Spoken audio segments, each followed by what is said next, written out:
flash flood warnings. Yeah, we're seeing this situation unfold now. More additional flash flood warnings have been issued by the National Weather Service, including portions of Travis, Williamson, Burnett, Lampasas, San Saba, and then now toward Gillespie, where they were dealing with Kerr County, also a little bit of Kerr there, that catastrophic and devastating flooding through the Guadalupe River. So at the Weather Center, we're pulling up these river numbers as we speak, so we'll have these updates for you. But look at the radar filling up here in just the past half hour to 45 minutes.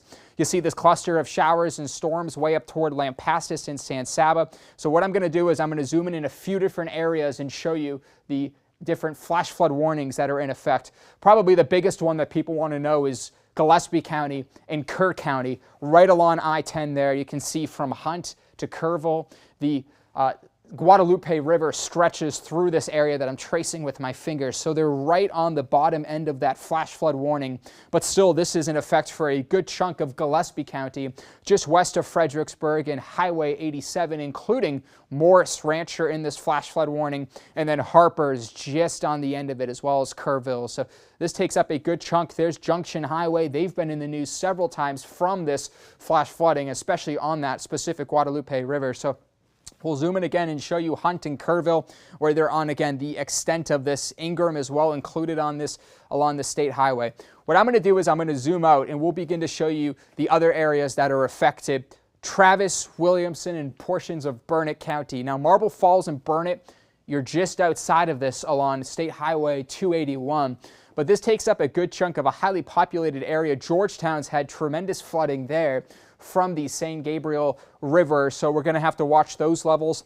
Lightning being detected now, including Liberty Hill, Hudson Bend, and Briggs. So this is just to the west of I-35, but you'll notice all the heavy rain that is continuing to fall and fill up the map. And then out towards San Saba and Lampasas real quick, we know San Saba River has a flood warning from that river, not reaching flood stage just yet, but it's still issued in precaution for an overnight surge and crest Monday even into Tuesday.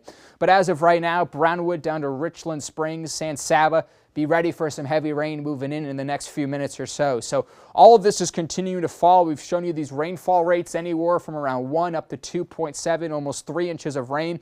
Now 3.2 in Fredericksburg. So you're seeing these pockets and plumes of heavy rain continue to fall, and a lot of this is actually getting fairly close to the Guadalupe River in Gillespie and Kerr County. So that's where that flash flood warning was issued. Zooming on in toward Gillespie again, looking at some of these rainfall rates. The yellow represents 3 inches. The green is about 1 to 2 inches. So again, that's moving into Hunt and Kerrville. Some of these plumes of moderate to heavy rain still out and about. As of now, still flood warnings in effect, at least locally here in the KXAN viewing area of the San Saba River. Has that one through the evening hours. Put a picture to all of this. The tropical low is somewhere out towards St. Angelo, but the shower extent still stretches hundreds of miles away from the low. By around 6 o'clock, still some heavy rain pockets, even for our eastern counties, north of Williamson, down toward Blanco, Caldwell, and even Hayes County. Slowly winding down, but still, look at this. Overnight, we'll taper off, and then Monday morning, 3 a.m., more shower activity continues to build into our area. So we're going to be really busy here. We just told you a few minutes ago. I'll be keeping an eye on the radar very closely, constantly pulling those river numbers for you. Our chief meteorologist, Nick Bannon, will be tag teaming updates through the remainder of the afternoon and evening. Again, KXAN.com/weather, KXAN.com for a live blog where we're still unfolding this deadly flood event.